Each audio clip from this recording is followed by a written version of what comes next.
আহি আছে বিশ্বকাপ ফুটবল, আহি আছে ফুটবলৰ মহাসংগ্ৰাম। এইবাৰ খেলিবনে মেছি আৰু নেইমাৰে? ফুটবল বিশ্বৰ দুই মহাতাৰকা লিঅনেল মেছি আৰু নেইমাৰে 2026 ফিফা ৱৰ্ল্ড কাপত খেলিবনে নাই? এই প্ৰশ্নই এতিয়া সমগ্ৰ ফুটবল বিশ্বত ব্যাপক চৰ্চাৰ সৃষ্টি কৰিছে। কাৰণ বেলেগ, কিন্তু উৎকণ্ঠা সকলোৰে। আৰ্জেণ্টিনাৰ অধিনায়ক মেছিৰ ক্ষেত্ৰত অৱশ্যে ছবিখন যথেষ্ট স্পষ্ট। প্ৰায় 39 বছৰ বয়সতো তেওঁ বৰ্তমানো সুন্দৰ ফৰ্ম বজাই ৰাখিছে। আমেৰিকাৰ ইণ্টাৰ মিয়ামিৰ হৈ খেলা মেছিয়ে এই ছিজনত 13খন মেচত দিছে 12টা গ'ল, 5টা এছিষ্ট।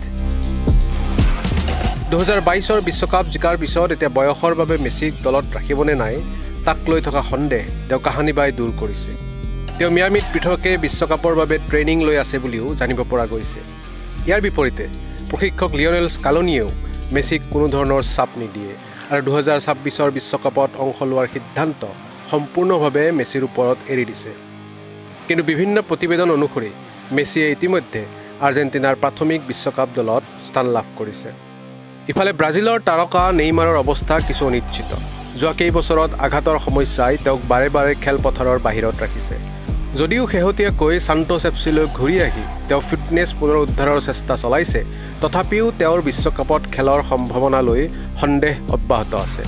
প্ৰশিক্ষক কাৰ্লোছ এনচেলোটিয়ে স্পষ্টকৈ কৈছে যে নাম নহয়, ফৰ্ম আৰু ফিটনেছৰ ওপৰত ভিত্তি কৰিয়েই দল বাছনি কৰা হ'ব। তাৰ মাজতেই নেইমাৰক কেন্দ্ৰ কৰি নতুন বিতৰ্কও সৃষ্টি হৈছে। শেহতীয়াকৈ ব্ৰাজিলিয়ান লীগত কৰিটিবাৰ বিপক্ষে সান্তোছৰ এখন মেচত ভুলবশতঃ নেইমাৰক খেলপথাৰৰ পৰা বাহিৰ কৰা হয়। চতুৰ্থ অফিচিয়েলৰ এই ভুল সিদ্ধান্তত ক্ষুব্ধ হৈ পৰে ব্ৰাজিল তাৰকাজন।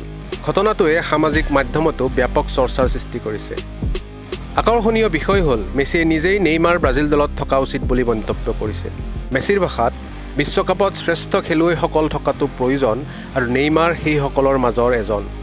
দুয়ো তাৰকাৰ বন্ধুত্ব আৰু পৰস্পৰৰ প্ৰতি সন্মানে পুনৰবাৰ অনুৰাগীৰ মন জয় কৰিছে। এই মুহূৰ্তত মেছিৰ 2026 বিশ্বকাপ খেলাটো প্ৰায় নিশ্চিত বুলি ধৰা হৈছে।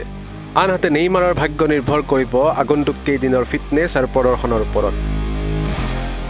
ফুটবল অনুৰাগীৰ আশা, বিশ্বকাপৰ মঞ্চত শেষবাৰৰ বাবে একেলগে দেখা পোৱা যাব এই দুই কিংবদন্তি তাৰকাক।